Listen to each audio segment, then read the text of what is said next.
আগামী 6 তারিখ আমরা কালীঘাট যাত্রা করছি। আমাদের দাবি মুখ্যমন্ত্রীর সাথে সাক্ষাৎ এবং মুখ্যমন্ত্রীর হস্তক্ষেপ এই কেসের উপরে, যাতে যোগ্যদের চাকরিটা সুরক্ষিত থাকে। আমরা সুনিশ্চিত যেন হয় আমাদের চাকরিটা, এবং নিশ্চিন্তভাবে আমরা যেন সসম্মানে স্কুলে ফিরতে পারি। তার জন্য দরকার রাজ্য সরকারের হস্তক্ষেপ, মুখ্যমন্ত্রীর হস্তক্ষেপ, যাতে করে যে ডেটা মিসম্যাচগুলো হচ্ছে, রাজ্য সরকারের যে আয়ে এবং এসএসসি ও পর্ষদের যে এভিডেভিট, সেখানে যে লিস্ট দেওয়া হয়েছে তাতে কিন্তু মিসম্যাচ। রাজ্য সরকারের যে আয়ে নতুনভাবে ফাইল হয়েছে সেখানে যে মিসম্যাচ দেখা দিয়েছে, বা যে তথ্য তারা দিয়েছেন, তারা যে কোথা থেকে তথ্য দিয়েছেন আমরা এখনও তা বুঝে উঠতে পারিনি। আকাশ থেকে পড়ছি বারবার দেখে যে এরকম ধরনের তথ্য কোথা থেকে পাওয়া যায়। যাই হোক, সমস্ত কিছু যাতে সঠিকভাবে হয় এবং আমাদের যোগ্যদের জন্য যেন প্যানেলটা বাঁচে, তার জন্য মুখ্যমন্ত্রীর হস্তক্ষেপ দাবি করে এবং মুখ্যমন্ত্রীর সাক্ষাৎ প্রার্থী হয়ে আমরা 6 তারিখ কালীঘাটের উদ্দেশ্যে রওনা দেব। জমায়েত স্থান এবং সময় আমরা সঠিক সময় জানিয়ে দেব, হয়তো আগামীকালই জানিয়ে দেব। তার আগে আমাদের একটু দেখে নিতে হচ্ছে। তো আমরা চাইব যে আপনারা প্রত্যেকে, যতজন যোগ্য আছেন শিক্ষক শিক্ষিকারা, তারা প্রত্যেকে আসবেন এবং এই লড়াইটাতে সামিল হয়ে মুখ্যমন্ত্রীর সাক্ষাৎ প্রার্থী আমরা হব।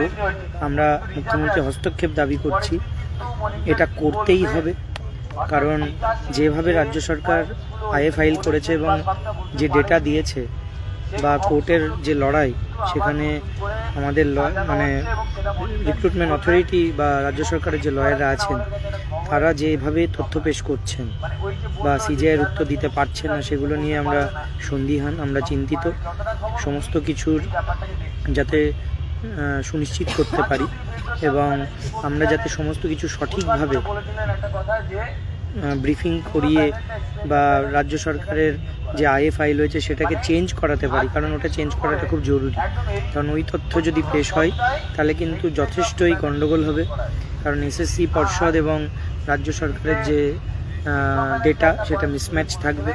এবং সেটা মিসম্যাচ বলবো না, রাজ্য সরকার যেটা এসএলপিতে দিয়েছে, বা এসএলপি নয়, আয়ের ফাইলে করেছে, সেখানে যে ডেটা দিয়েছে সেটা কিন্তু একেবারেই যাচ্ছে তাই। সেটা ওই আমরা বলি না, পাতে দেওয়ার মতো না, ওরকম একটা ডেটা কোথা থেকে এসছে, উড়ে এসে জুড়ে বসেছে, আমরা বুঝতে পারছি না। এমনকি রিক্রুটমেন্ট অথরিটি যারা আছে তারাও হয়তো বুঝতে পারবে না যে এটা কিভাবে দেওয়া হলো। এসএসসির সঙ্গে একেবারে বিস্তর ফারাক, যেখানে দেখা যাচ্ছে যে র্যাঙ্ক জাম্পিং বলে কিছুই নেই, অসম্ভব ব্যাপার একটা। যেখানে এসএসসি দিচ্ছে, বোর্ড দিচ্ছে, সেখানে রাজ্য সরকার দিচ্ছে র্যাঙ্ক জাম্পিং বলে কিছু নেই। তো আর সংখ্যাটা তো একেবারেই মিসম্যাচ। যাই হোক, আমরা অবশ্যই সেটাকে কিভাবে পরিবর্তন করা যায়, সঠিক তথ্য কিভাবে তাদেরকে দিয়ে দেওয়া যায়, সেটার জন্য আলোচনা করছি। তবে মুখ্যমন্ত্রী হস্তক্ষেপ দাবি করছি এবং আমাদের এটা করাতেই হবে। আর মুখ্যমন্ত্রীর সঙ্গে সাক্ষাৎ অতি জরুরি, সেই জন্য কালীঘাট যাত্রা আমাদের 6 তারিখ। আপনারা প্রত্যেকে যারা যোগ্য শিক্ষক শিক্ষিকারা আছেন দলে দলে যোগ দেবেন, অবশ্যই আসবেন, বলার অপেক্ষা রাখে না। ওই দিন কিন্তু রাজপথে আমাদের ভিড় বা আমাদের জমায়েত চোখে থাকার মতো যেন হয়, চোখে রাখার মতো যেন হয়, এবং আমরা যাতে মুখ্যমন্ত্রীর সামনে আমাদের দাবিটা রাখতে পারি, সঠিকভাবে তুলে ধরতে পারি, যাতে উনি দেখা করেন বা হস্তক্ষেপ করেন, তার জন্য আপনাদের সকলের উপস্থিতি অতি জরুরি। আপনারা এটাকে মাথায় রেখে 6 তারিখে দলে দলে আসুন। আজকে আমাদের ওয়াই চ্যানেলের এই উপস্থিতি দেখুন, সত্যিই চোখে পড়ার মতো। হ্যাঁ, হয়তো প্রথম দিকের যে উপস্থিতি থাকতো সেটা একটু অন্য ধরনের ছিল, কিন্তু এখনকার তুলনায় আজকের উপস্থিতি যথেষ্ট ভালো, এবং আমরা চাই যে এরকম উপস্থিতি আগামী 10 তারিখ অবধি থাকুক। এখান থেকেই আমরা নতুন নতুন কর্মসূচি, নতুন নতুন পদক্ষেপ গ্রহণ করব। এখন মেহবুব, ধিতিশ ওরা কেস বিষয়ে আলোচনা করছে পিটিশনারদের সাথে। আন্দোলনে সবাই আসবেন, আন্দোলনটাকে সার্থক করতেই হবে। আর আপনাদের যেদিন ডেট আছে ওয়াই চ্যানেলে আসার সেটা মেনটেন করুন, ডেটের বাইরেও আসুন, আমরা আছি। আর একটা জিনিস মাথায় রাখবেন যে যখন আন্দোলন বা অভিযান বা যাত্রা যাই হোক না কেন জমায়েত করতে আসছেন, আপনারা অনেকেই বলেন পারমিশন আছে কেন। দেখুন, পারমিশন কখনো হয় না, এটা মাথায় রাখবেন। পারমিশন কখনো ওইভাবে হয় না।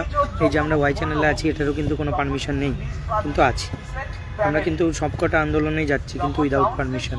আমরা পুলিশকে জানিয়ে যাই, ইনফর্ম করে যাই, একটা অ্যাপ্লিকেশন ইমেলে পাঠাই এবং তারপরেই যাই।